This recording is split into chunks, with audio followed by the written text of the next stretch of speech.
I have a passion for what I do, like helping people every day, and then fixing stuff is definitely, I've always been a person who likes to use his hands. It's hard for me. It would be so hard for me to have like a desk job because I have to be working with my hands.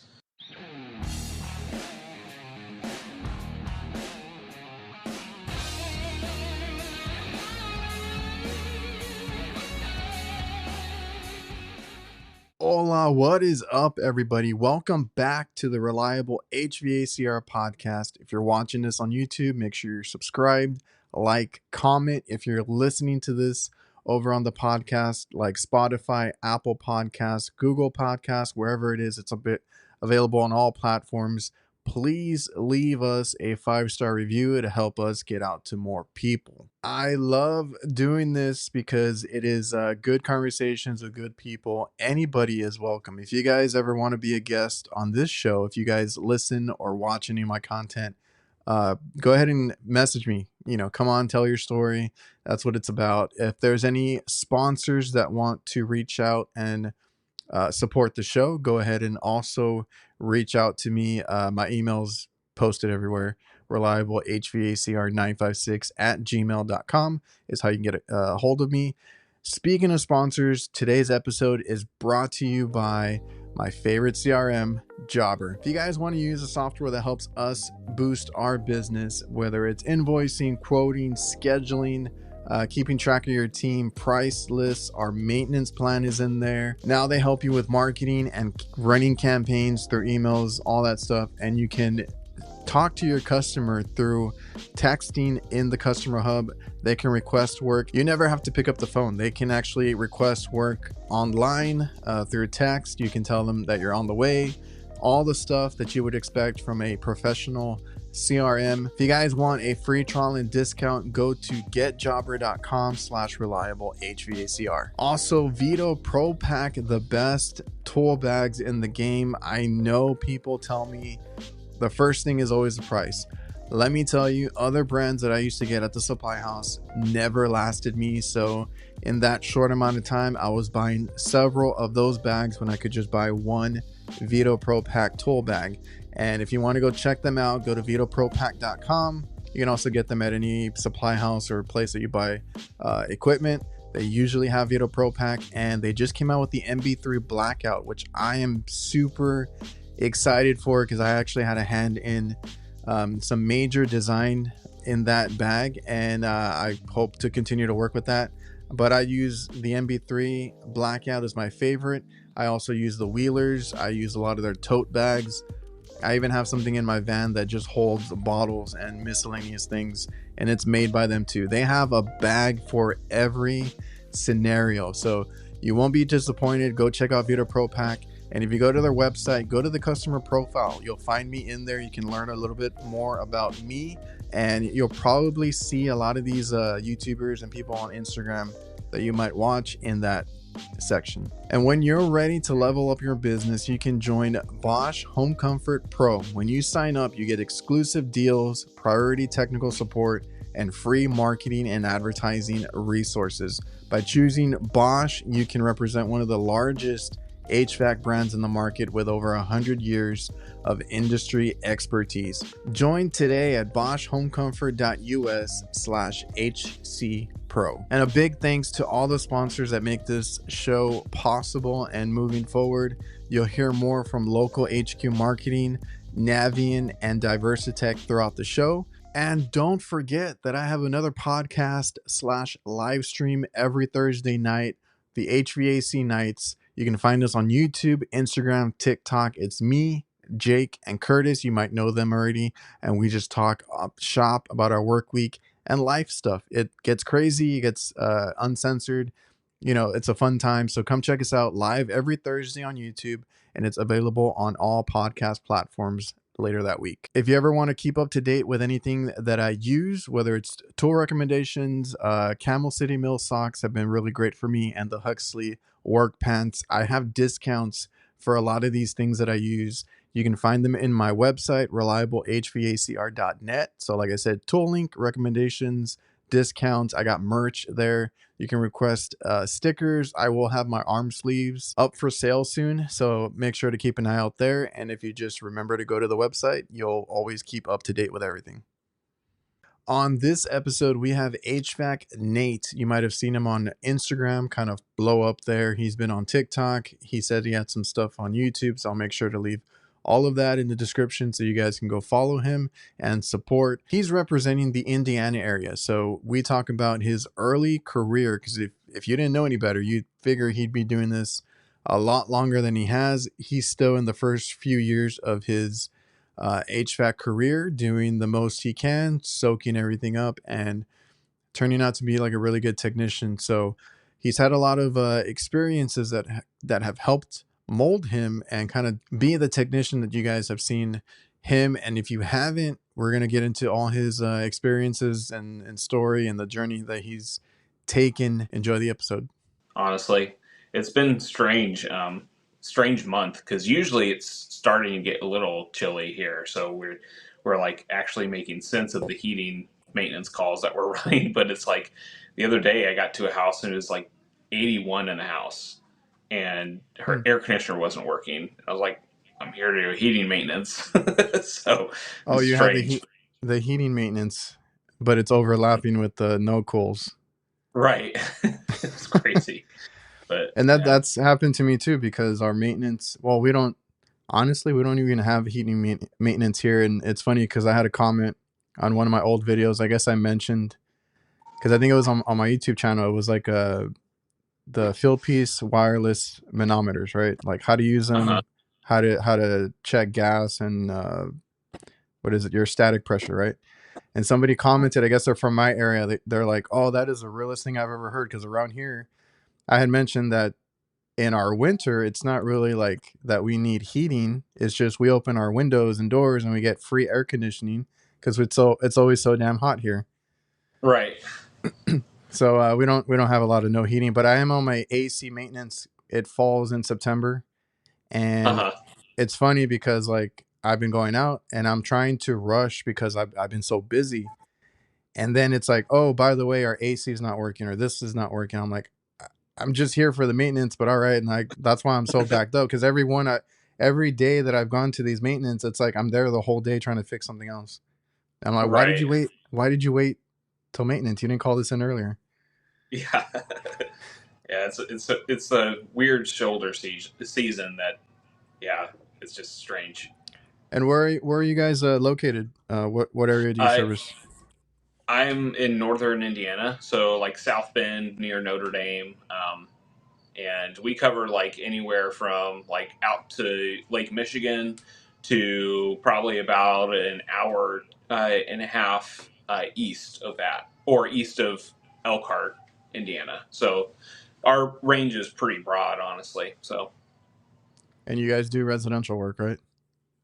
The company I work for does mostly residential, but we do some commercial. We have quite a bit of commercial accounts, just to keep our commercial department busy.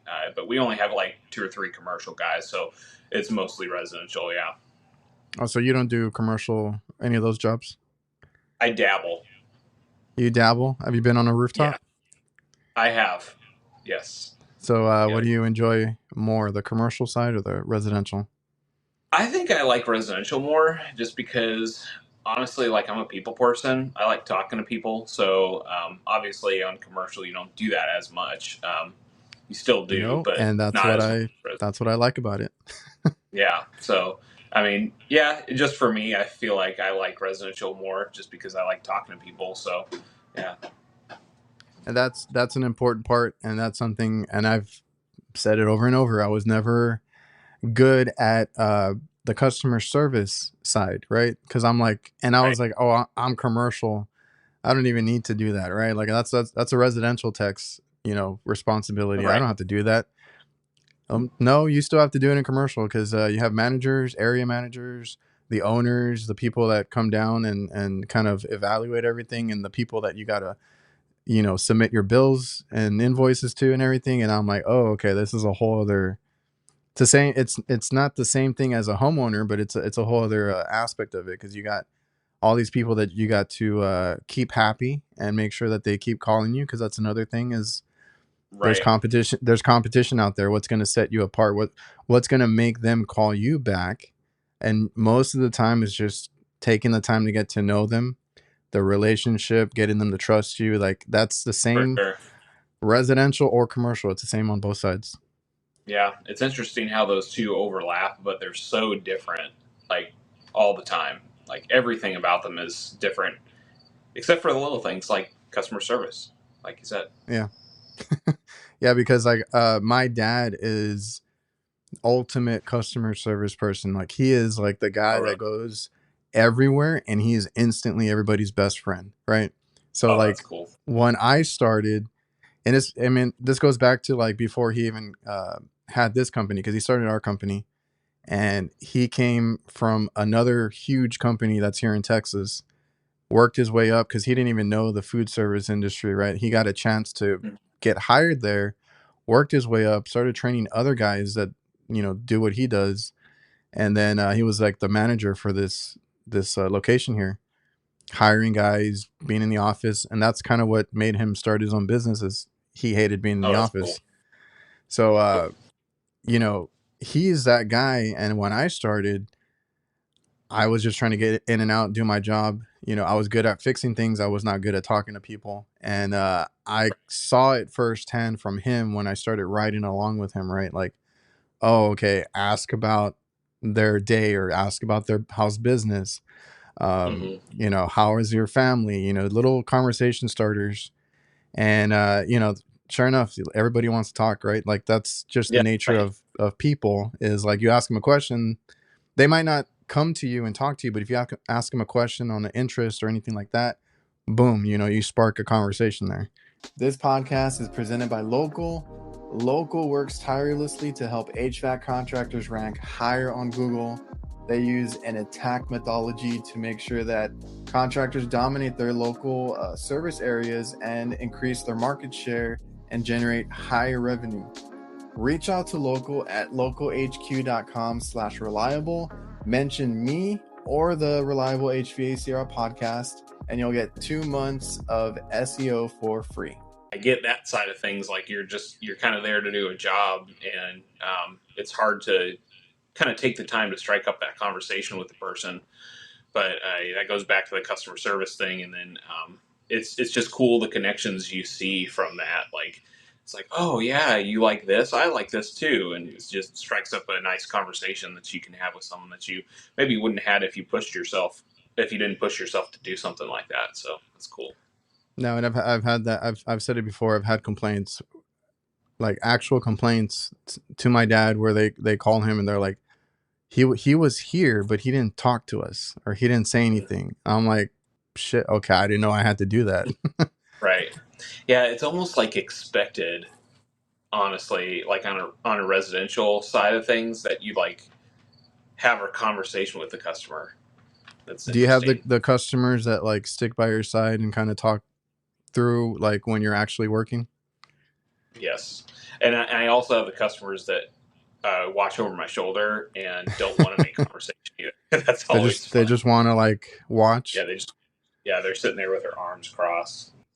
See, I have that in commercial too, because I do now on a rooftop, and before, like, I don't know, I didn't have the same attitude I have now. I had like a I come from a long line of people with short fuses. So like I was a little bit like that when I started, until I learned how to calm down, right?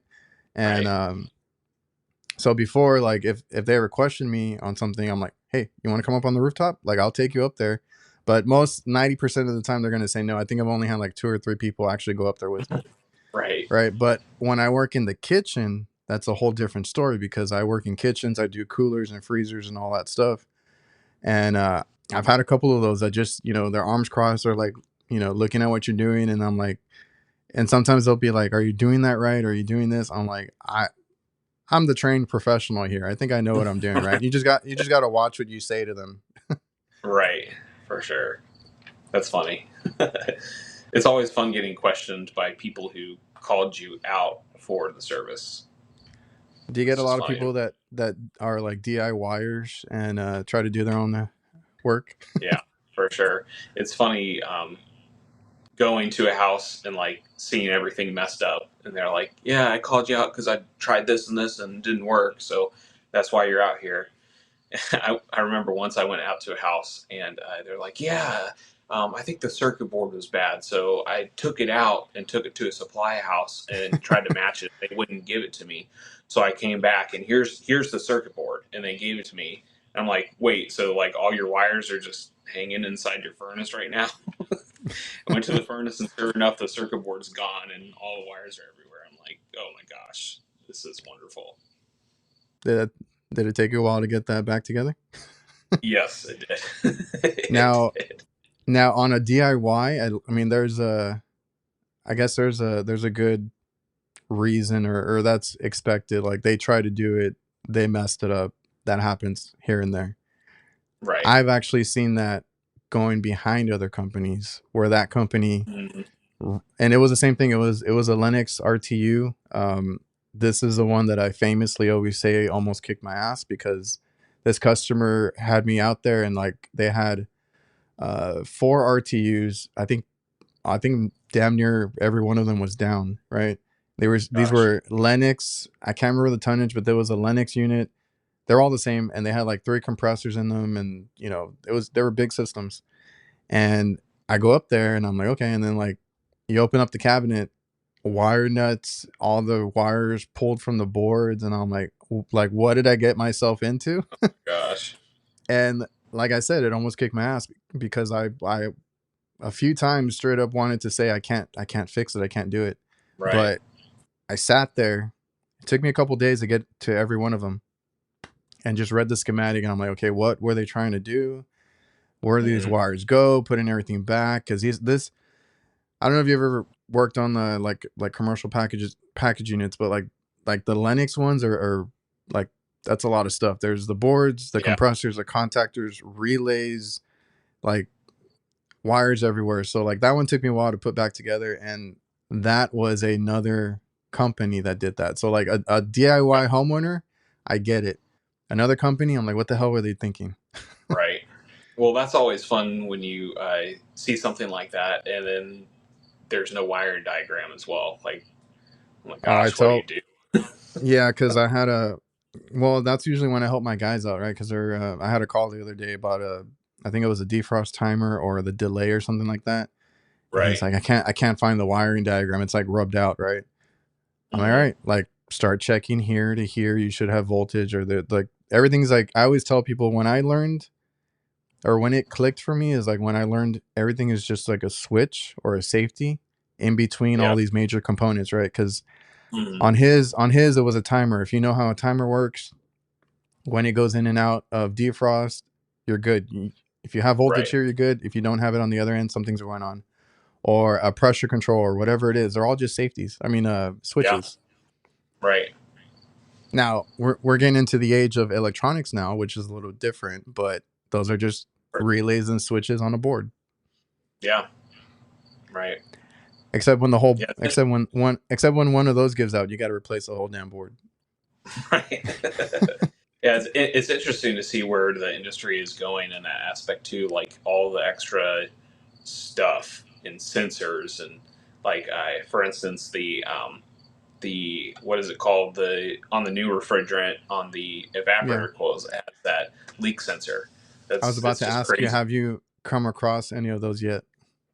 I have not, but I've seen like a bunch of stuff about them, and it's interesting to me that I don't know if you've seen the like location of where they are on the evaporator coils, but they're like Is right it? next to the condensate pan. Oh, okay. It's getting a call. I'm back. Okay, you think that would be bad to have it right next to a freaking condensate pan with water? But I don't know. Yeah, We'll see how I've that seen goes. them.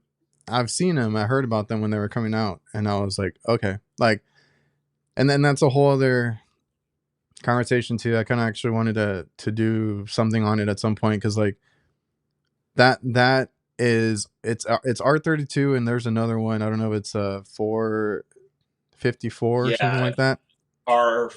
R454B or something like that. Yeah. And like R32 is technically in 410A. So Hmm. like, I don't know. I know it's slightly more flammable and all that, but like, I feel like there's a lot of, I don't know if it's like, people are just scared of it, but there's a lot of talk behind it. And I'm like, it's technically in the one that we're using right now. Like, it's not a whole new Right. thing, right? But we're putting all these sensors in, all these other things in. I'm like, okay, we'll see how it goes. Yeah. Just I making it don't know more if you saw difficult. the video. Right. I don't know if you saw the video that Ty Brenneman put out of like him trying to catch the refrigerant on Yeah. fire, and like it just blew the flame out. It's like it's very, very mildly flammable. I don't think people get that it's like it's not well, I'm sure in some Well, circumstances it could actually catch fire and blow up, but yeah. Well, I you mean, know, anything it's can. very mild. And technically, Right. because what I keep forgetting, and I guess now we'll see if it's still hot enough to do it, but I've been wanting to do like just leave a thermometer in my, or a psychrometer in my van when it's out in the sun and be like, what temperature does my van get to? Because technically, Right. you're not even supposed to carry some of this stuff at certain temperatures. Like, So they're you gonna, got to take it out of your van after the day's done. so like, well, even on past refrigerants, I'm sure there's I don't know what it is. Somebody told me, but there's a temperature level, right? Because it has those Right. like rupture disc. I've seen only like one person actually post that it ruptured on them, but it's because they carry them in the bed of their truck. So I guess like in direct sunlight, that thing got hot enough. Yeah. Which, I mean, Interesting. scary when you think about it. But I saw Ty's video, and that's kind of what got me thinking. I'm like, so technically, this is not really any more dangerous than what we already have on the truck. Right. Yeah. But Yeah. that's my thing. And like I said, I had this, idea to do a topic on it, but like that's what I don't get is R32 is out, all these, or the other one that we talked about, 454B. But we're That's what it is. getting sensors, new things in the equipment. We're getting reversed thread hoses and fittings and everything, and I'm like I don't understand the reason for all that. Mm-mm. Like, we, as a refrigeration technician, because I do commercial refrigeration, I do a little bit of AC work, but like I have to carry 404, 134A, 410A, 407C, and back in the day I carried a couple more. Like, I already have enough. Like, I'm not mixing up my refrigerants. I don't know if Right. reverse thread is going to make a difference for me. Like, oh, I have the wrong refrigerant. Like, Well, there's a reverse thread adapter too, so you could just leave that reverse thread adapter on the tank that you're using that's true. until you use it. So it's kind of one of those things. I just feel like it's a regulation that was just put in place just because they could. I feel like it's just trying to cause mayhem over here. Yeah. Yeah. Because now we got exactly to buy new hoses, new whatever, just, or at least adapters to even hook up to the damn thing. Right. Yeah. Hey, but that's the HVAC industry, Today's episode is also brought to you by NAVIEN. If you haven't seen it yet, NAVIEN has entered the HVAC space in a big way with the new NPF hydro furnace. This hydronic forced air furnace delivers industry-leading variable capacity operation from 15 to 100% in both natural and propane configurations. You can learn more at navieninc.com. I also want to thank DIVERSITECH. They simplify your work. They have everything a contractor needs to complete a job. That goes from equipment mounting, condensate, management, tools, maintenance chemicals, electrical components, indoor air quality, and much more. They have different branches under the same umbrella. More than likely, you're already using some of their products or tools. So go check out DIVERSITECH.com, and it's your one-stop shop for everything HVAC. So how many years have you been in the trade? I've been in for about 4 years now. I actually started during COVID. So that must have been fun. living in, yeah, it was a fun time to start in the industry. So I was living in Kentucky, and I was dating my now wife, and I was kind of looking for a job up near her in Indiana, where I am now. And I found a job, and then COVID hit. So I moved up here in January. And I got here in January and went up to the company, not the company I'm at now, but they gave me a start date. So I like showed up on that day, and they're like, "Oh yeah, you haven't been getting our voicemails and messages and emails. Like, we need to push back your start date because of COVID." I'm like, "Oh well, thanks. I just moved, 2 hours away from, well, more than, I think it was like 6 hours, actually 6 hours away from where I lived currently, and just to work here, and now I don't have a job, so that's great." Luckily, that was during the time of the stimulus checks, so I got my stimulus check, and that Oh yeah. actually was helpful.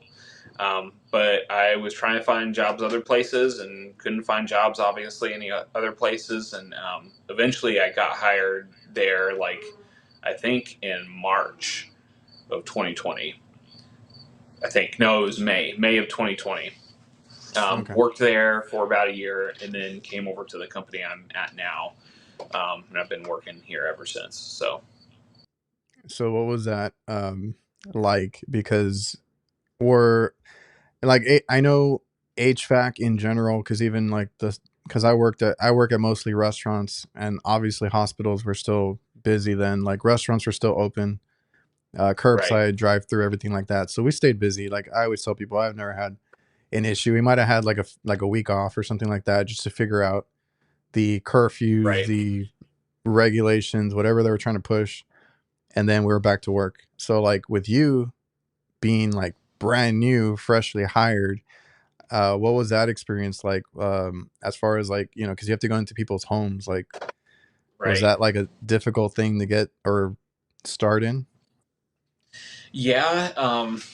Honestly, like when I started, it was like the only thing I knew. So the, like, I guess, quote unquote, regulations that they had for us to be in homes, like, per company, was basically all I like had ever experienced in the industry before. So like I didn't really have anything to compare it to per se. But like they obviously told us to wear masks inside homes and sanitize and all that, and just be careful. And I think at one point, because the company I worked for before, when I started in this industry, they were a little bit more corporate run. So at one point, they told us that we needed to bring sanitizing spray with us and pull every single tool out of our bag and sanitize them in front of the customer before we walked into the home.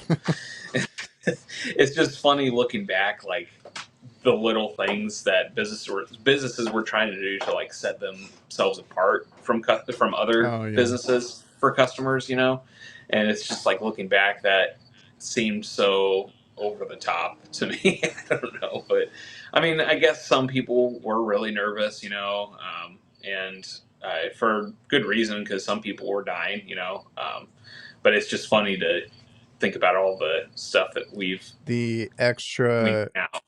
the extra steps, precautions, and then like what kind of stuck Exactly. around.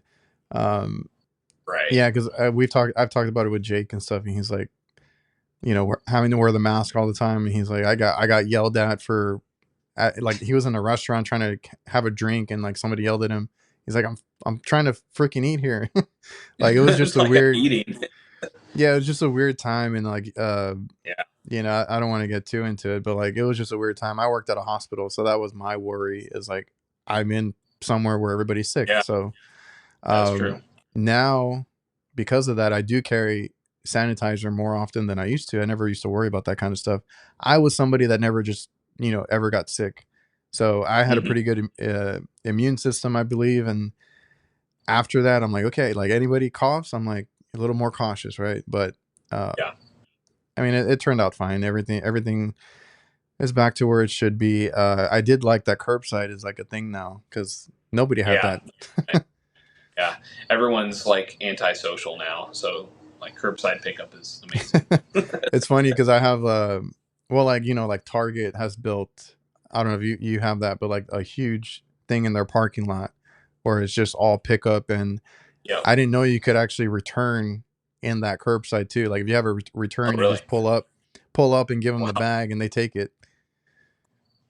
And Yeah, Walmart Walmart, pickup is the best. yeah, I was gonna say I got the Walmart Plus not too long ago to Oh, get did like you? some of the benefits, right? Because I get I'm like that too. I like to get in and out. I usually only buy a few things. I don't buy a whole bunch of crap. So like if I'm just going in and out, they have that scan and go where you just kind of scan your items as you shop. You pay it on the phone and Right. you walk out. Sam's Club has something like that too. So I'm used to it. And I got the Walmart Plus because of that. And then like you get like a couple other things. You get like gas discounts and all that. But Right. I just noticed because I just tried it. They also have because with that you get like free shipping to your house and all that. So I was like, okay, cool. I could use that, and also free returns from your house. So like this is a whole like Wow. don't ever talk to anybody type of shopping. So And you're like paying them to do that. That's crazy. yeah, I got a first year discount. I was like, yeah, I'll take it. It's worth it. But yeah, like I had to return something and I'm like, man, I haven't been able to go to the store. I've been working late, this and that. And I saw the option. I was like, oh, I didn't know this. I just left it on my front door and sure enough, they picked it up. I got a refund and never Wow, saw the person. that's awesome.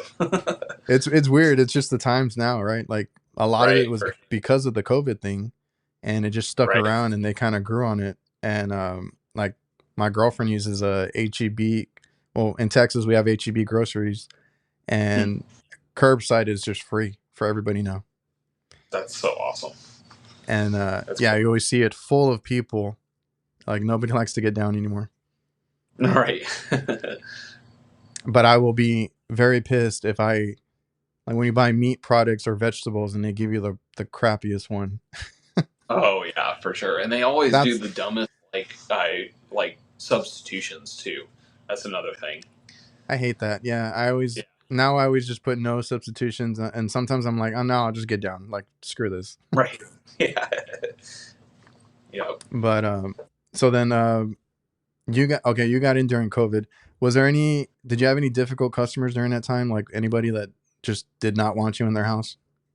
Yes. So we actually, like when I worked at the previous company, we actually offered service during the summer where we wouldn't even go inside. So, like, obviously, we have to go inside for the furnace, but Oh like yeah, we wouldn't even go inside.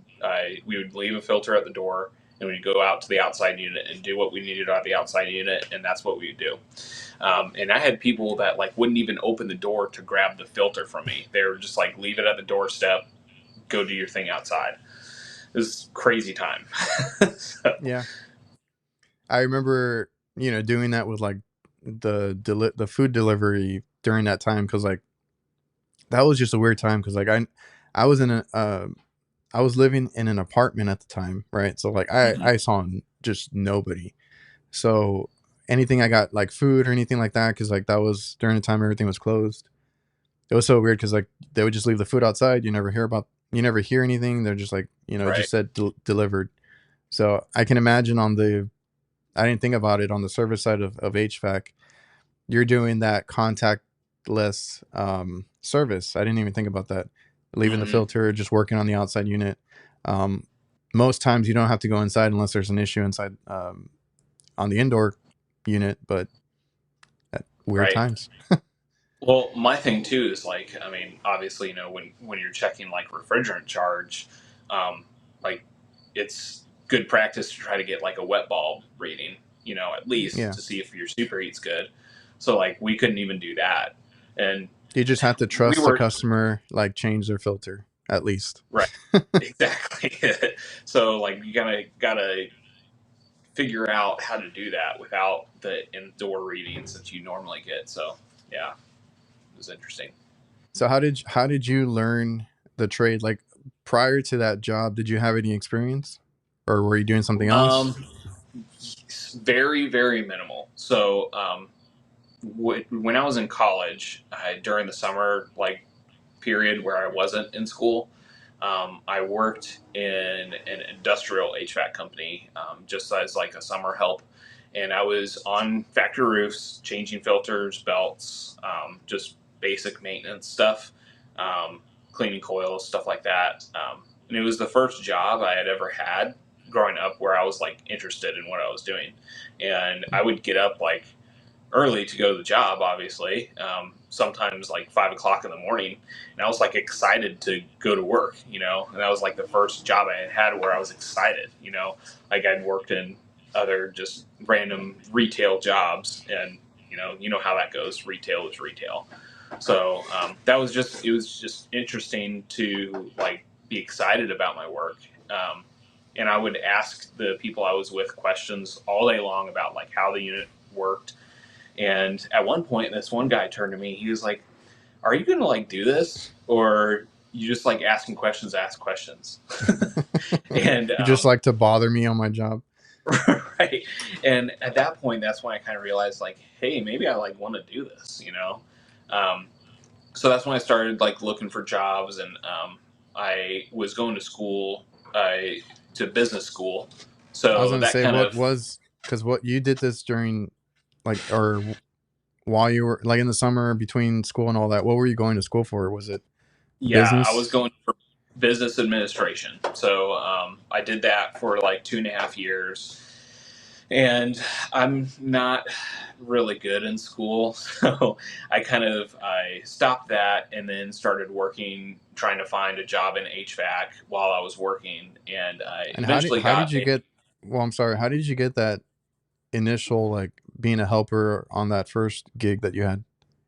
I just applied for it and I got it. It was kind of one of those things where like, okay, I need a summer job and this is good money. So I think I was making decent money there. So it just kind of Hmm. fell into place, and they were looking for helpers, and they didn't really require any knowledge or previous experience for that. So I just kind of landed in my lap.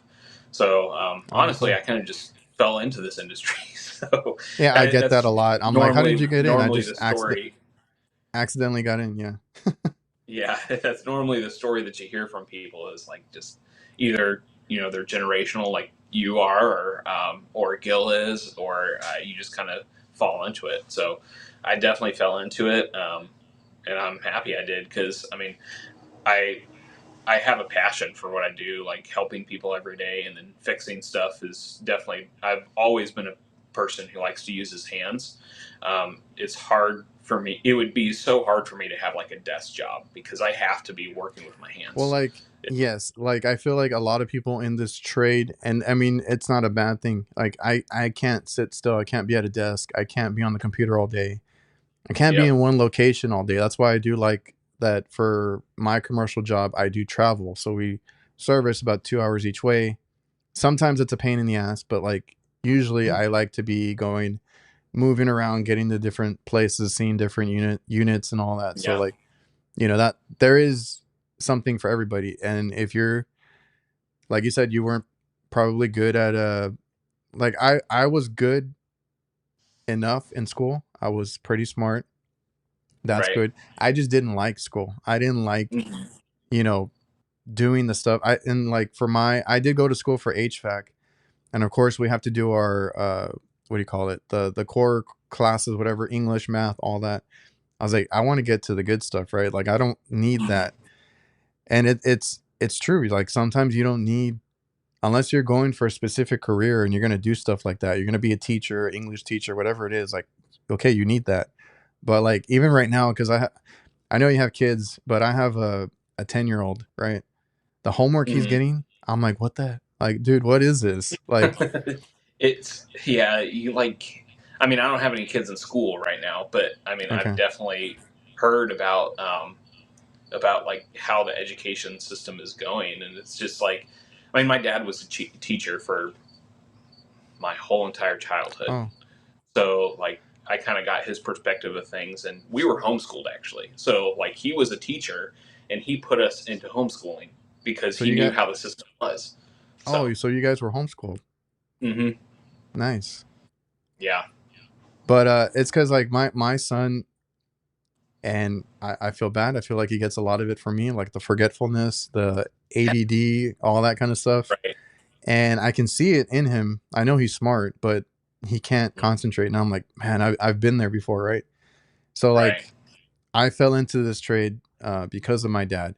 Now my dad doesn't do what I do. He just was like, man, I could really use a refrigeration guy at my company, right? So right. that's how I got into it. And I was like, man, I love this, right? I'm always thinking, solving problems, like real world issues. I don't need to do algebra or, whatever the Right. hell else is calculus, all that stuff that I hated doing. I ain't got to do all that, right? Just solve a Right. problem that's in front of me, work with my hands, and get the customer going. There's nothing better to like solving the problem that's in front of you that especially no one else can solve. It's like so satisfying to just finally figure it out and fix it. And yeah, there's nothing like it. So then at the, well, you were like a helper, filter changer type of deal in the Hmm. summer, and then you went out and looked into it as a career.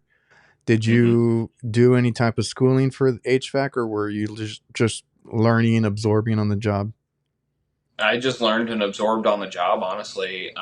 When I started at the company in Indiana in 2020 during COVID, um, they knew that was the extent of my knowledge, and they kind of just took a chance on me and made me a maintenance tech. I was a maintenance tech for probably about 10 months before I ran my first service call. And they just encouraged me to like, look, just take these maintenance calls and really dive into the equipment and look at the stuff that's working. So that way, when you come across something that's not working, you know the readings that you take whenever the system is working correctly, and you know that's what the problem is when you see something that's off. So that really helped me to kind of expand my knowledge early on. Is really diving into like manuals and stuff to look at the equipment that was working correctly at that time. So that was pretty cool. And maintenance, I know everybody hates it. I hate it too. Right now I'm dealing with it. And then the AC maintenance, I'm finishing it hopefully on Monday. And I already got Mm, the emails. I already got the emails that I have my ice machines up. So I'm gonna go into that now. But mm, that's where you learn quite a bit, right? Like you said. And yeah. like, and that's the thing that I got from my dad, because my dad is he did not finish high school, right? But he has a GED. He got everything he needed to get a job and work his way up. He's really good at learning. He just another person that just not good at school, right? Like, Right. and that's totally okay. Now, I don't want everybody to drop out of school. Like that's not the point of this. But like, Right. if you finish school, you get into college, you don't know what to do. Like the trades is always a good bet, and that's the thing that I got from him, right? Is like, you could be the most technical person, through your career. You could learn as much as you can. That's always going to come if you put the effort into it. But Hmm. like at the core, at the beginning, um it's just like you said, you go into maintenance, you see how it's supposed to work. That way when you go to a unit that's not working, you're like, oh, it's not doing this, or I'm not getting this voltage, or this is not engaging like that. Pay attention on the maintenance, because you're going to see, Right. you know um good versus bad type of deal.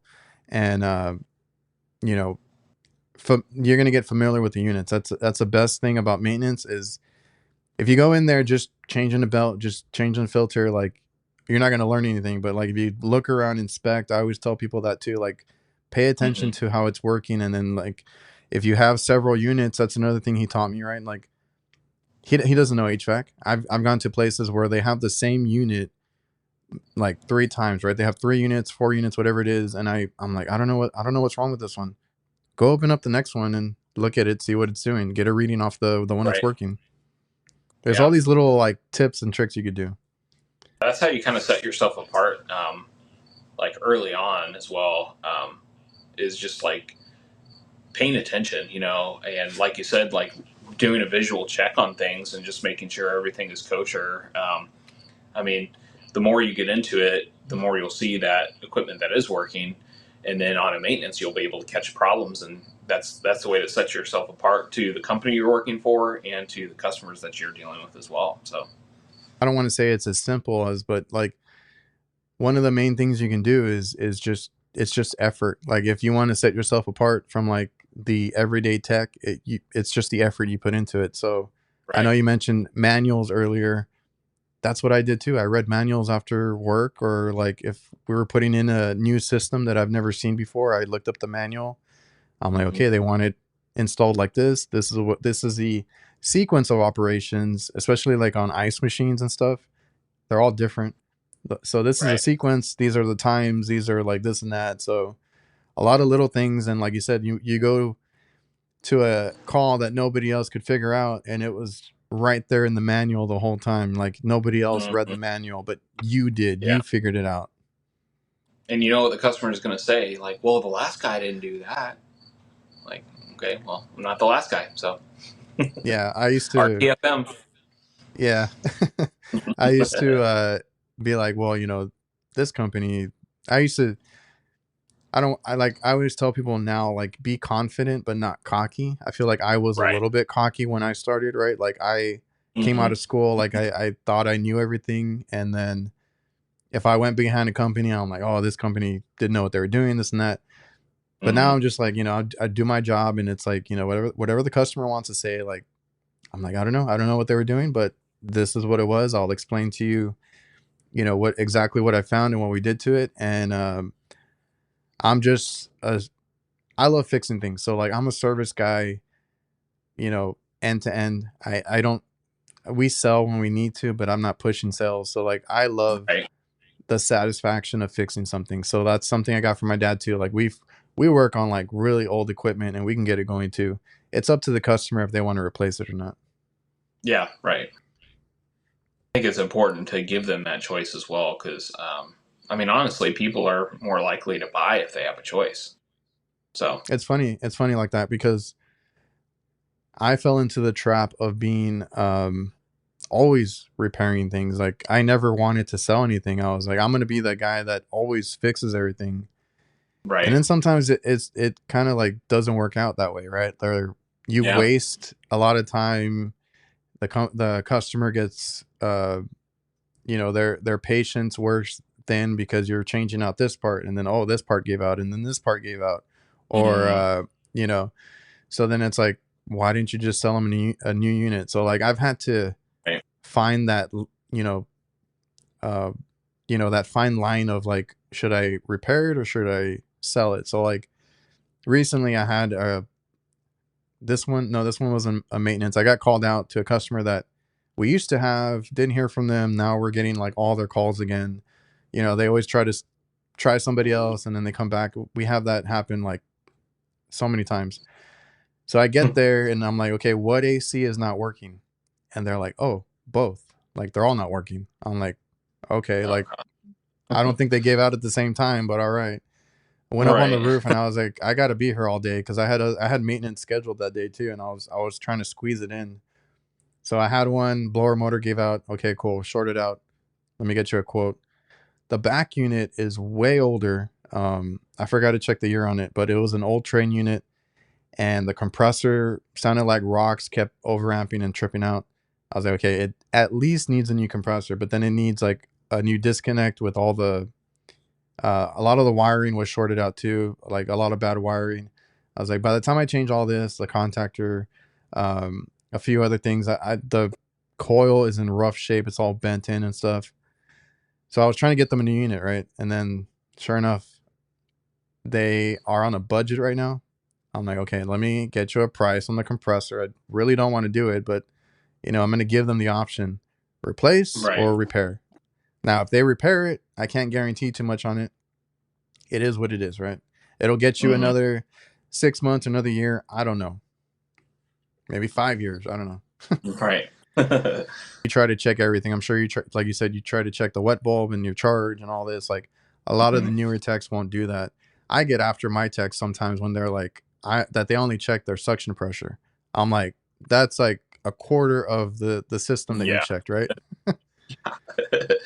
Yeah. I was Well, like, oh well, it's a fixed orifice system. That doesn't matter. Subcool still matters. yeah, I was like, I need to know the high side, subcool, superheat, the whole everything, and then we can figure out what the problem is. Right. Yeah. Because I've had guys that dump in refrigerant, and it's been my own guys too. That you check the suction, right? Oh, it's low on charge. Dump it in, and I go back there, and the head pressure's through the roof. Overcharge. Yeah. It's I'm crazy. like, oh man, if you had just hooked up this other hose, you would have seen Right. that. You would have seen that it was a dirty filter or the fan speed was wrong. Or, yeah. I'm sure you guys deal with a lot of that because, like, And it's funny because I just went to the location the other day. Like I have one customer that forgets to change her filters all the time, and that's the calls that I get. And now every time she sees me, because like it has to get requested, and then I got to get the email, and then I got to go out there. Every time she sees me, she's like, "Oh, the filter." I'm like, "Yep." I was like, "I'm already here. Might as well just give it to me. I'll change it out for you." Right. Yeah, It's that's just funny. funny. It's funny because I forget to change my filter in my house all the time as well. I don't want to. I don't Actually, want to. I don't want to admit it, but I think HVAC technicians are the worst on their own equipment. oh, yeah, for sure. This summer it actually froze up. It was like the evaporator coil was a block of ice, and I went down there and I was like, filter.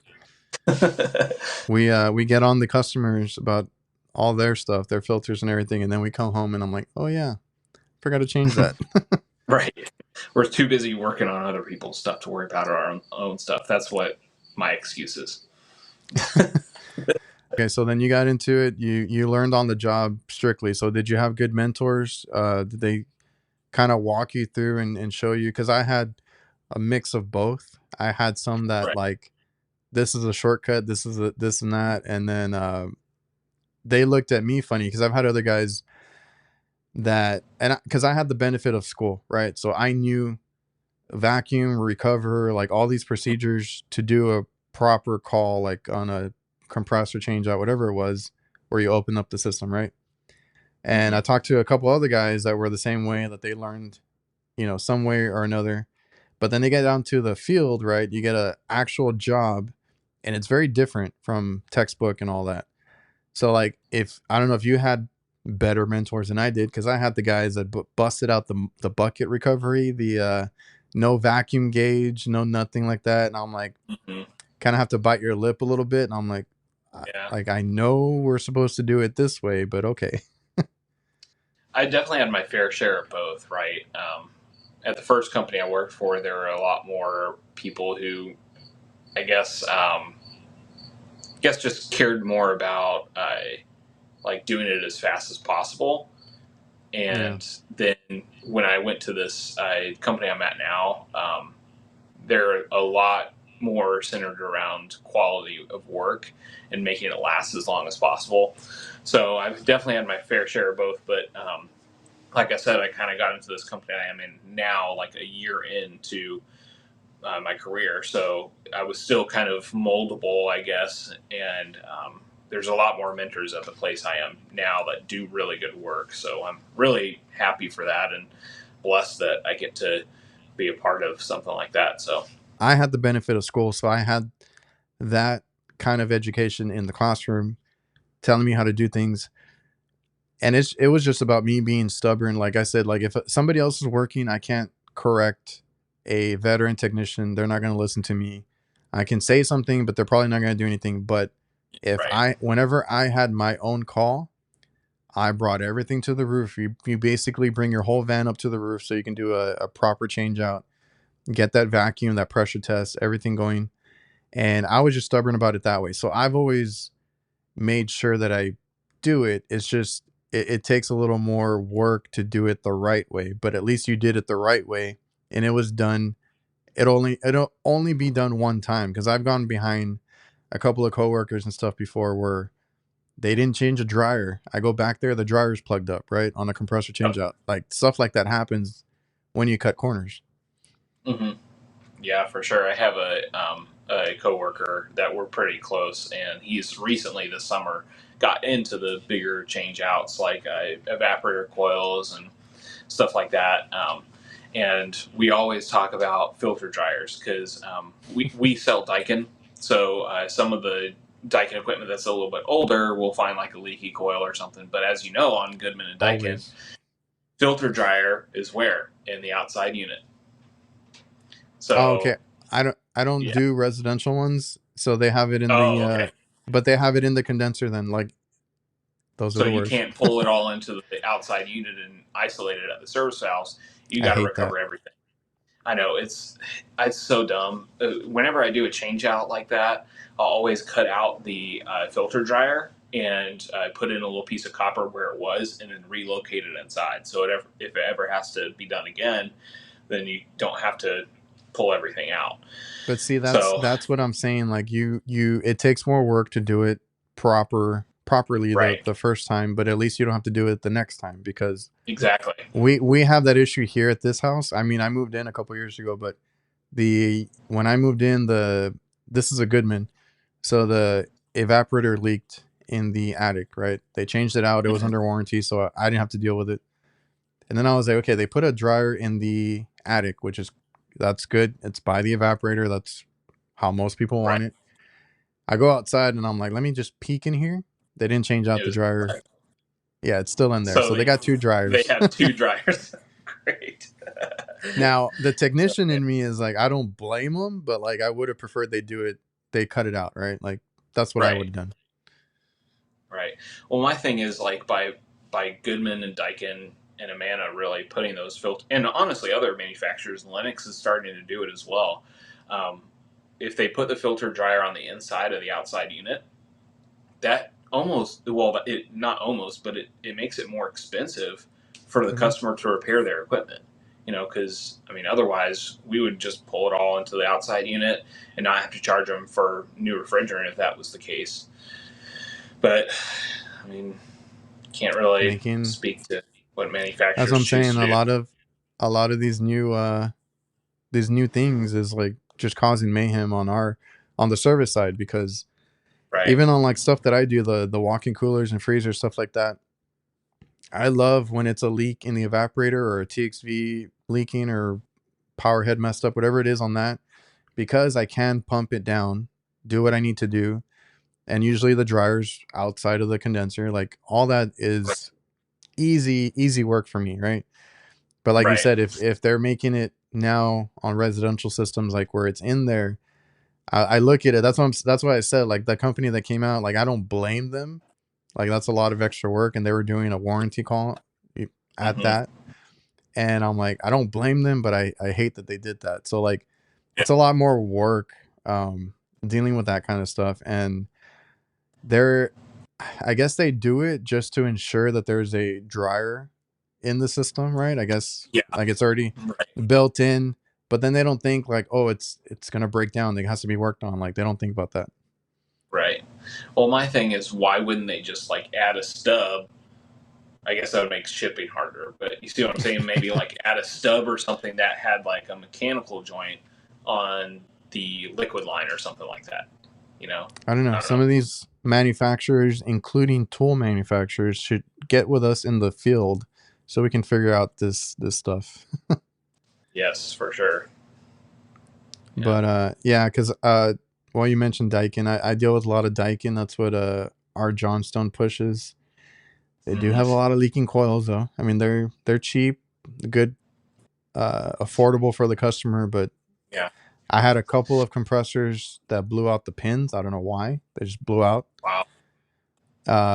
And I checked everything, and that's one that we do maintenance on. There was no dirty coil or anything like that would have Wow. caused a higher head pressure. Just blew out the pin. Hmm.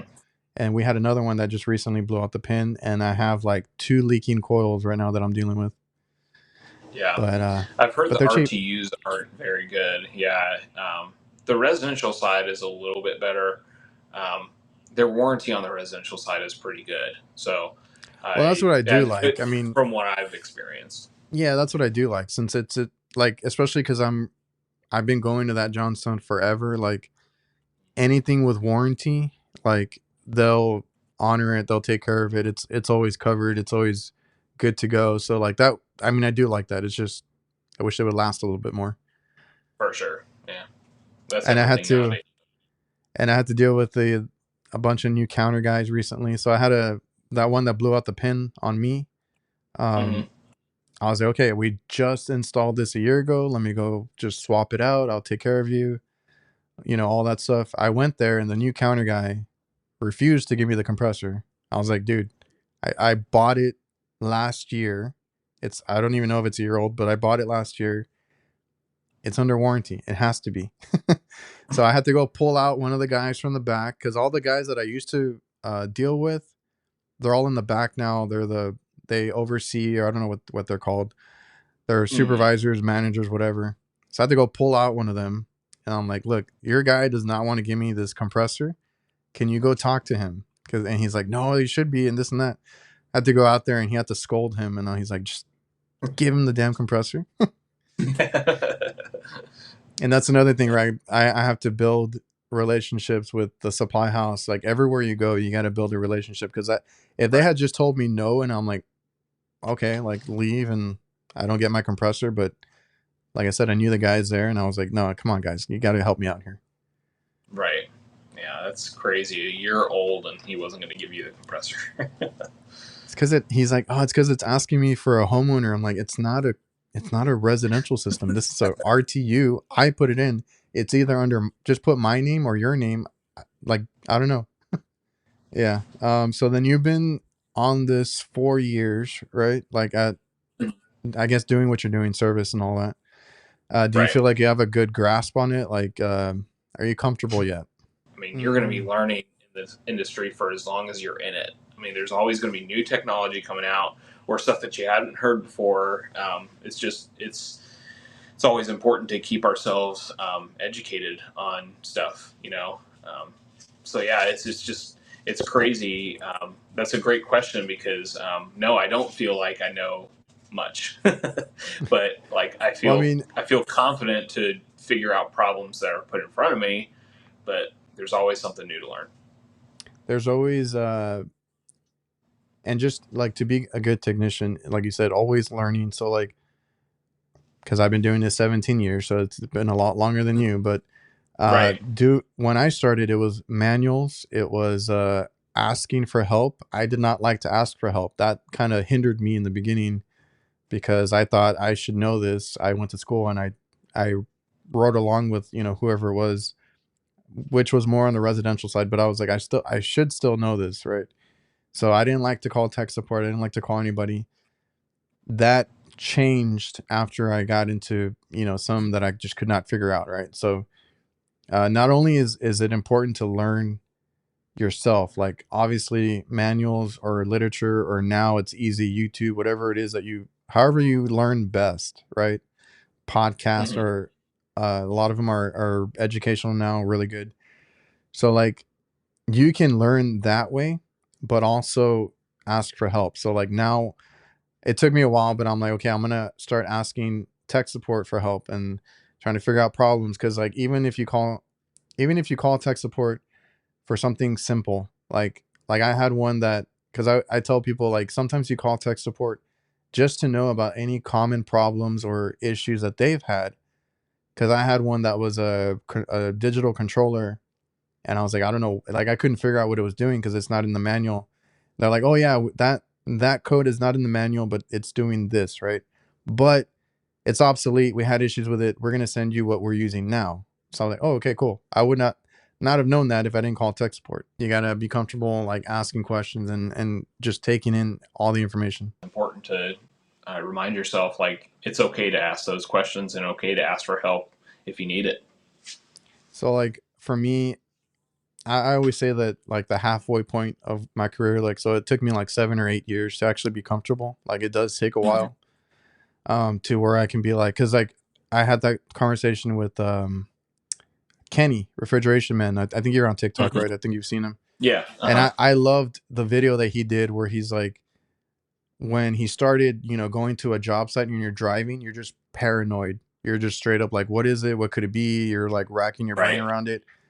At a certain point, when you get comfortable, you're like, just bring it on, right? Any Right. unit you put in front of me, I'll figure it out because I'm going to go through my diagnostic procedures and I'm going to figure it out that way. So like for me, it was like that 7, 8 year mark is where I Mm-hmm. finally got to that level of comfort. And now I'm just like, I don't care. Like, just, I actually like the challenging stuff because I prefer For to sure. be challenged. I prefer to be like, oh, I don't know what that is. Like, I want to figure it out. That's how I feel. I think that's a good point too. But I think it's also important to remind ourselves, like if we're newer and are thinking that way, like, oh, what is it? What is it? Like, I just got to get there, and you're overthinking the notes that are put in the ticket, about what's going on. Um, just to remind yourself not to overthink it, because then you overthink it and you kind of get set into, okay, this is what it's going to be. And then you get there and you change out a filter because you think it's a filter and it's not a filter.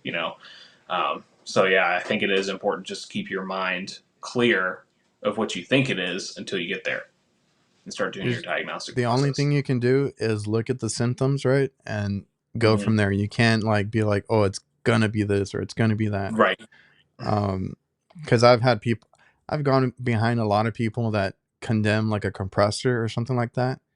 And I'm like, okay, like why would it give out? So then dirty coil or something restriction, like, and then we fix that and the compressor starts up, right? So like it's not always, and that's what I try to tell the guys that work for me, like don't jump to like all the way like bad compressor or whatever it is.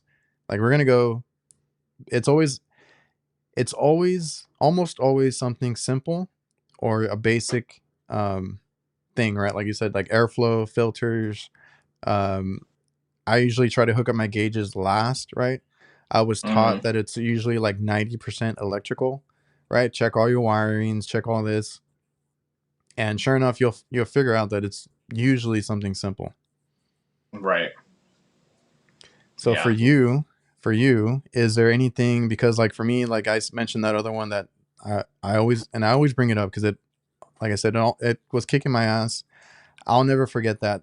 There's things that you never forget. It's gonna be like the stuff that really troubled you. You spent all day trying Mm-hmm. to figure it out, or it's gonna be something, or like when you fix something, or there's all these little things that you remember along the way that you'll never forget. Like, is there anything that helped you or that stays with you, learning, something you experienced throughout your career? Yeah, that's a great question. I always tell this story. It maybe not as the most technical uh, story, but it's definitely something that stays with me. Like obviously, I'm in residential, so I deal with a lot of people, and we have our difficult customers. I'm sure you've experienced that. But it's always important to remind ourselves that we are dealing with people at the end of the day. Everyone is different. And one story I always say is I went out to this one house, and this lady is a little older, but it was a no cool situation. So I get out there. It was like one of the hottest days of the year. It was really hot in her house. I think it was like upwards of almost 90 degrees in her house. But I get there and I walk in the door, and she's like, well, before you get started, what can you do for me for free today? And I was like, oh, okay, so that's how this call's going to go. I mean, I explained to her, I'll do what I can, but I do have to charge for any parts I replace. And, we have a trip fee at the company I work for. We charge to go out there and knock on the door. So I said, I do have to charge you that today, but I'll be upfront with you with any costs we have. So I ended up finding that the circuit board on the furnace was bad. So I think we ended up quoting her like I think it was at least $500 to replace that circuit board. And I go up to her, I'm like, this is what it's going to cost to replace the circuit board. What do you have? And she's like, I have like $100 to my name. So, like, do what you can with that. So I ended up calling my boss, and she was a nice lady, so I wanted to try to see if maybe we could do something for her. Maybe put her up on some type of payment program or something through our company, just to take care of her at that point. And like my boss ended up saying, just do the circuit board for free, we'll cover it. So which was awesome of him. So I did Mm-hmm. that. I went and got the circuit board, came back, installed the circuit board. The fan kicked on, and I was getting voltage out to the outside unit to kick the compressor on. And the fan on the outside unit would turn on, but the compressor wouldn't. So I'm like, oh, great. So I go out there, and the compressor is is it's out on thermal overload. So I tried to cool it down, I couldn't get it to cool down. I couldn't get it to kick on, no matter what I did. Like, I checked the capacitor, I did everything I could. I couldn't get that compressor to kick on. I think I was there for like an hour trying to get it to cool down and kick on, and it just wouldn't. It was stuck. So, unfortunately, I had to like go in there, and I had my head hanging low, and I was like, "That's all I can do for you with like what you have for us. Like, you only have $100." And I was totally expecting her to be like upset because it was really hot in her house. That's a situation where that's scary. You don't want to live in a house like that. And she obviously didn't have any money to go to a hotel. She didn't have any family in the area, so she was kind of just stuck there. And I was fully expecting her to be upset and like maybe even cry, but she looked at me. She was just like, "Thank you for so much for all your help today." And I was like, "What?" She's like, "Thank you so much for your hard work." I was like, "Oh my gosh, that's such a cool like stance to have on that situation." It's like she just thanked me for my work, and we like ended up talking for a little bit longer about everything, and like I wished her luck, and I was about to leave, and she said, "Well, I love you," and I was like, "Thank you, thank you, that's so nice." And she's like, "Are you gonna not say it back to me, really?" I was like, "You're really gonna make me say I love you back?" And I sure did. I said I love you back, and that was it. But it was just such an impactful visit, that kind of brought me back down to earth and reminded me that we do work with people, and Yeah. yeah, I mean, we try to take care of those people as much as possible because we offer a service for a certain amount of money. But at the end of the day, we are helping people as much as we can by fixing their stuff. So, And there's a lot that you can do for a customer. I mean, you did as much as you could. Obviously, the compressor, if it gives out, it gives out. But right, I've had those conversations on the flip side with the guys over on HVAC.NATE. But like how the customer treats you is also um that kind of motivated you to do a little bit more, right? Like, right, customers need to realize also, like, if you're a jerk with your service technician, they might just want to leave, and not even. I've had customers that treat me like crap, and I've just like, you know what, I'm not even going to touch it, I'm not going to do anything, I'm going to leave, right? yeah, But I've had customers like yours that they're just thankful that you took the time to do whatever you could, right? Because and that's the mindset that I had before. Like I said, I always wanted to repair everything, and sometimes I went a little bit too much into it. And I'm like, I just can't fix it, right? Like, I mean, you mm-hmm. did what you could. You thought it was going to be just the board, and man, I've had those. You fix one thing, something else gives out, and then something else gives out. And I'm like, oh man, like, I'm sorry, I can't do anything for you. Um, Right, so just be honest with the customer and all that good stuff. But that, I'm sure, like you said, it stays with you. And that, I know you said it's not a technical thing, but it does help you now, I think, with your either customer service or even your troubleshooting, because you're trying to do what you can. You're not like a sales tech that's out there like, right, oh, that thing is like 8 years old, you need a new system. No, you're going to try yeah, and fix it first. right, yeah, for sure. Yeah, that's definitely helped me. It helps you, like I said, it helps you as a service technician, like calls like that, because I've had my fair share of like good customers and bad customers, and that you learn from each experience.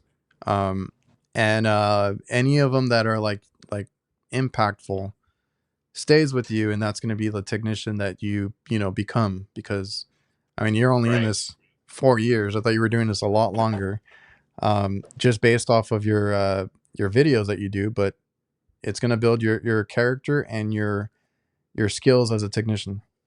for sure. Yeah, definitely. So why did you start posting? Because you have like what, you actually, when I had you on my list, you were not anywhere near the amount of followers that you have now. Because your Yeah, Instagram blew up. it I did. think Yeah, you do TikTok, and are you on YouTube? I I have a YouTube account that has like my Oh, HVAC.NATE, but I don't okay. post on there yet. I just honestly, like what I want to do with YouTube, like I just don't have the time for. Like I don't have time It's to edit yeah. like a 15-minute video. You know, like the short form content is, I feel like where I thrive the most right now. So You maybe can I'll do also YouTube in the do future. YouTube shorts That's true. That is true. or Yeah. start there. Yeah, that is true. That way, if I do start to do YouTube, I already have a following for my shorts. Yeah, that's true. Yeah, I haven't really thought There's about some that. channels that just do shorts and like that's Oh, their thing. And then I've always tried to do a little bit of everything, so like mine's a mix. But what got you into the social media stuff? that's actually funny that you asked that because, in a sense, it was you and Gil. um, you actually went on Gil's podcast. It was, I think it was like over a year ago. And I remember you guys were talking about like making content. And I think it was you that said, like, if you're interested in like starting to make content, just start filming yourself, see what happens, you know? And I kind of took that advice and I was like, well, I mean, I had been interested in making content for a little bit, but I just like made a commitment to myself for the next like month or two to try to post every single day on TikTok. And that's where I kind of started was TikTok. I just posted some dumb thing every day and eventually found CapCut and I started editing my videos on CapCut.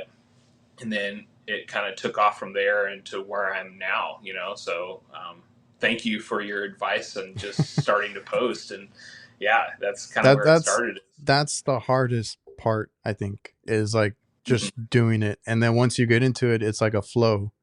So once you get into the Right. flow, it gets easier and easier. So I didn't know that. Like I've seen you pop up. I couldn't remember when you started, and I just know that you got a lot of traction pretty quick, or like in a time period, you had a lot of followers and all that. Like I know on Instagram, on TikTok, I've been in and out of TikTok, but like Right. on your Instagram, you do, stuff on your service calls or anything like that, or like these Mhm. tech tips, stuff like that. Anything. And I've told people like anything, even if you're just a filter changer, Right. someone else is a filter changer watching you do the same thing they do, right? So like any content is good content. So I'm glad that you started, and you're still early in your career. So a lot of the stuff that you're doing is new guys. They're gonna see that. They're gonna Right. relate to that, right? For sure. Yeah. Yeah. It's been And fun. Like you kind of said, like I blew up like randomly on Instagram. Like, it was literally one video that just I got like 3 million views from that one video and gained like 10K followers. And what's funny is that video I spent like 5 seconds editing that video. Like it was was one of it those even things where was it even like a educational video, or was it random, or no, what? it was just random. Like it was kind of like a tip. Like I posted a video of me pulling the whole fan and sides off of a Goodman unit at once. So like Oh, I've seen lifting the that whole one. thing up. Yeah. So that one blew up. It got like 3 million views on that. And I was like, that's the dumbest video. It's always the ones, and I'm sure you know, it's always the ones that you don't spend the most time on that you get the And most it's views and hard, likes from. to replicate stuff like that, Yeah. because the one for me was, and it was a tip that I took from somebody else, but like I showed it over on YouTube, like because I have a manifold and I have the corded clamps to it, right? So Uh like huh. I use these little clips to secure them, and I got it from a guy on YouTube who told me how to, or recommended it to me or something like that. So then that video is another, it's only a few seconds long. It's just me clipping it, Right. and that thing got I don't know if it got a million views, but it got a whole bunch, and like my Instagram like went from nothing to something, Right. It's crazy how that happens. Like, it literally happened within a span of like 2 weeks, I think. I got that many follows, and it's been interesting for sure. Like, And that it's, and that just goes to my point. Like if you just post whatever, like it right. the smallest things could be either helpful or just entertaining to somebody, and Yeah. then that's what starts your Instagram, YouTube, whatever it is that you want to do. Right. Yeah. Yeah. It's Because been fun. It's when I opened up. started, I didn't know what the hell I was doing, and then it Yeah. grew, right? Like, Yeah, I actually like deleted most of my videos from when I started because honestly they're so like, bad quality and like I'm sure you hold yourself to like a standard of like what videos you put out. And I'm the same way. Like I like to make my stuff look good and I didn't really want that on my channel anymore. So that's like, that's also the hardest part now is looking back at my old stuff. uh-huh. So like for the longest time, I had to leave that stuff up. Like mostly I'm talking about my YouTube channel, but like I left it up because it had a lot of views, it had a lot of Right. engagement and stuff like that. So I'm like, that's good for my channel. But then after a while, I was like, I don't want I don't want that to be the first thing people see, right? So like I need to start filtering my videos a little bit. So Right. yeah, the first, and I always tell people the first anything that you do, videos or like I said, Instagram, TikTok, YouTube, they're gonna be your worst. That's just the way it is. Mhm. And people will relate to you because of who you are and how you do Right. things. And your videos are just gonna get better and better and better, right? So like just post. I'm glad that you did. Like me, I never thought all this would happen. I am such an introvert, and I've said that because I'm in Same commercial. here. I like to be in and out. I don't like to talk to people, but this is a podcast. I'm doing this now, and it's been fun. So I don't want to keep you too long. We've been here in over an hour. Time kind of flies by Okay. on these things. But is there anything that you want to end on? Any advice for like the new guys that listen to this? I mean, the new Being guys, in this 4 years. yeah, the newer guys, I still consider myself a newer guy, right?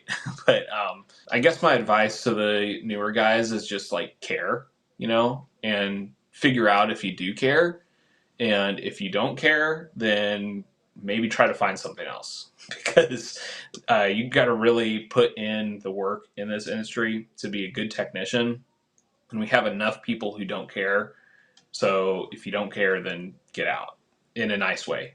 I, I mean, I feel like that's the best advice I have for the newer guys is just figure out if this is what you want to do. And if you want to do it, then do it to the best of your ability. So, Yeah, because the guys that don't care, those are the ones that I usually go behind because they leave a mess. I had one that I went up to and they left like 3 compressors on the rooftop and contactors everywhere. Like we had to do a cleanup before we even, started there. And right. the guys that leave a mess in any unit, stuff like that, drains hanging off, like there's a bunch of stuff. Like those are the guys that don't care, right? Right. You set yourself apart if you care and you put in the effort, the technical abilities, the skills, and all that. You learn that It'll on come. the way. Yeah, it'll Hmm. come. Like there's no doubt about it. But the attitude, are you going to learn after work? Are you going to care about what you do? Are you going to put effort into it? I mean, you don't have to love it as much as like some of us do. Like I know I feel a little crazy that I go to work during the day. I come home, I watch Instagram, YouTube, whatever it is, and I watch more HVAC, listen to My wife does podcasts. that all the time too. Like you don't have to love it as much as we do, but like care Right. enough at work to do your job the right way, and it makes a big difference. Like I always tell people, that's what sets you apart from other technicians, right? Like a lot of them go out there with a what do you call it? Like they just focus on what's wrong and they just change out like one little thing. I always tell people that part probably gave out because of something else. So just check the whole system, stuff like that. Dirty coils. Why'd the contactor give out? Why'd this give out? Like just make sure you go down the line Right. and kind of go through it, see the whole picture of the whole thing. And that's where the effort, the care comes in. Like, and I've used to talk about like building habits, right? You go into maintenance, you go on a service call, the zip ties, the screws, like all these little Mm. things, keep it neat, right? It's Don't gonna be suck lazy. when don't Yeah. be lazy. It's gonna suck when you start, right? It takes a few extra minutes versus like just throwing everything in and leaving. It takes a few extra minutes, but that's what sets you apart. And with Yeah. it's a habit with time, with the more times you go out, the more maintenance you do, the more this and that, it's gonna be second nature. You're just gonna do it. So like build those Right. good habits and do it right the first time. Yeah, on to build on that a little bit. I mean, you mentioned like do the extra thing and like use zip ties and all that. I mean, the customer is going to end up seeing you going the extra mile eventually, right?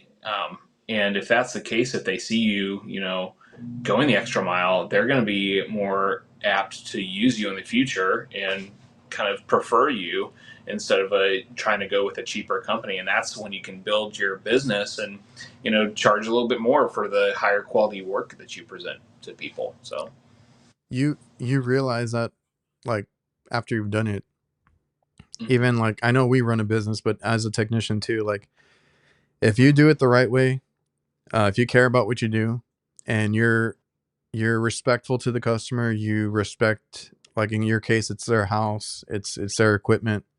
I respect everybody at my wherever I'm at, and I tidy up stuff. I make sure I clean where I'm at, like all these little things that you do. Make sure you check everything that way you can. I always, my main thing for checking further down the line, right? If I'm replacing just a contactor, just a thermostat, whatever it is, I still check everything just so I can be like, hey, this fan motor doesn't sound good, or this compressor doesn't sound good, this blower wheel, whatever it is, um, capacitor is out of range. I don't know, whatever it is. I want to do it to cover my ass, but they mm, appreciate like, oh, these are the repairs that we might need, right? And you never know, right, they might tell you on the spot, change it out, right? I mm, don't want it to give out, change it out right now. Um, right, and like you said earlier about they might actually spend the money, they might actually buy the unit. Like if you're just upfront with them, give them the options, and you're respectful about it, they might just be like, you know what, just do it. Like you're already here, right. or we trust you, just do it. Hmm. It goes a long way. Yeah, for sure. Well, I appreciate you for coming out, man, and thanks for Thank you for taking the having me. time. Everybody watching and listening, I appreciate you guys for tuning in, and we'll see you guys next time.